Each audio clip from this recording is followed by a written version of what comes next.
Okay, this is a video response to a comment that I had on how I get my corn into the bin.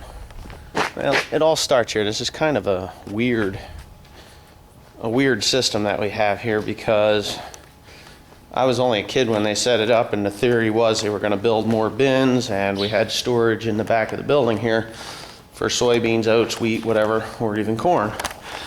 So, if you can see, we got sides on this building.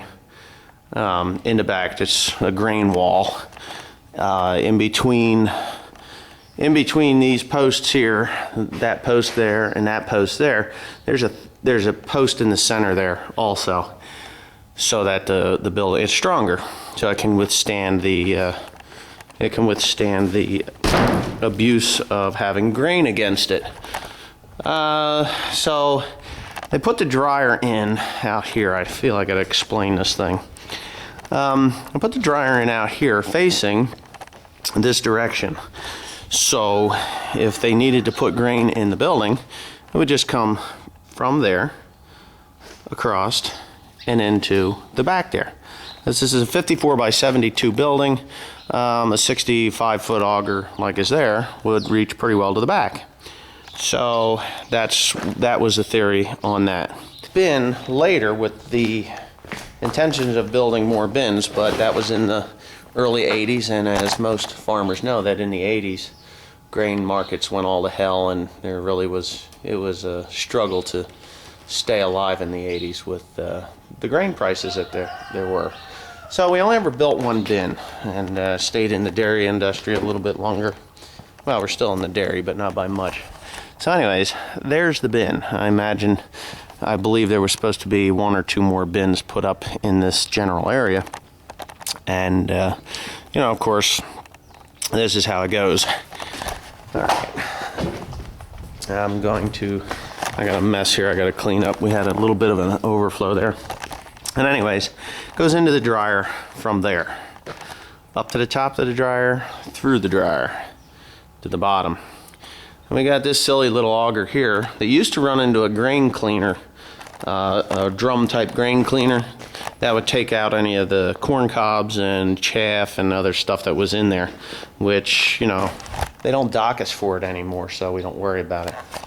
So anyways, and it goes into this auger here, which runs up to the bin auger up at the top.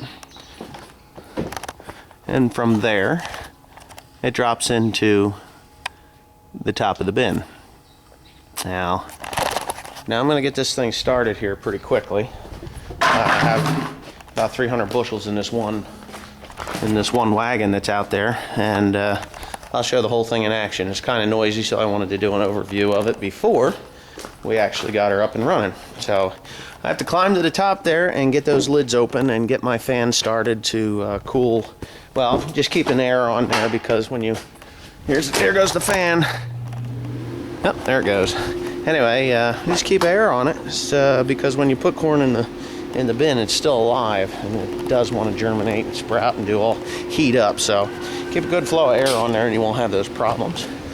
Anyways, to the top of the bin I go. It is a long ways down from up here.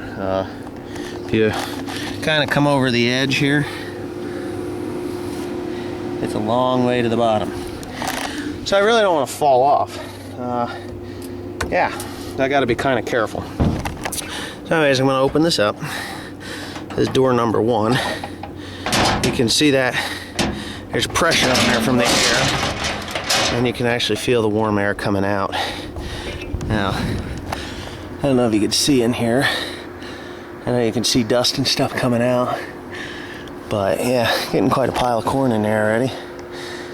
There it is. I'm going to open up the upper one up there, and then I'm going to start to fill it. Okay, here's my bag that I videotaped the other day, me putting on. Did exactly what I wanted it to do. Just move out of the way when I need it to. Get these unclasped. Then I'll walk around this bin. You get these little steps over here, and that's supposed to keep you from falling off, which I don't know, I never fell off of it before, but Not even close. But I don't want to make today the first, so be real careful. So now that I got them all unclasped, what you do here is you grab a hold of this one.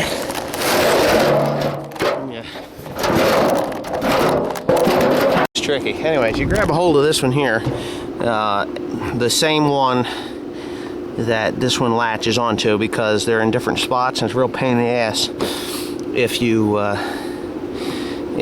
get them mixed up to put it back on. So anyways, you grab that one, swing it around, and there it is. And of course, my chute there fell right into place where it belongs.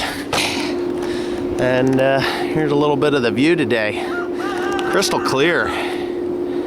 There's a neighboring farm. They don't farm much anymore. And if you look out over there, I'm gonna hold this as still as I can.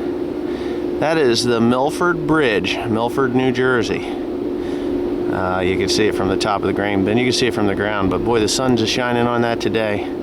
You can't even see the town, but that's the old Regal paper mill. It's now Fiber Mark, which is closed down. They're probably gonna open it up again. And that roof there is where my house is. A little bit to the right of that. Where that clump of trees is, that's where my house is.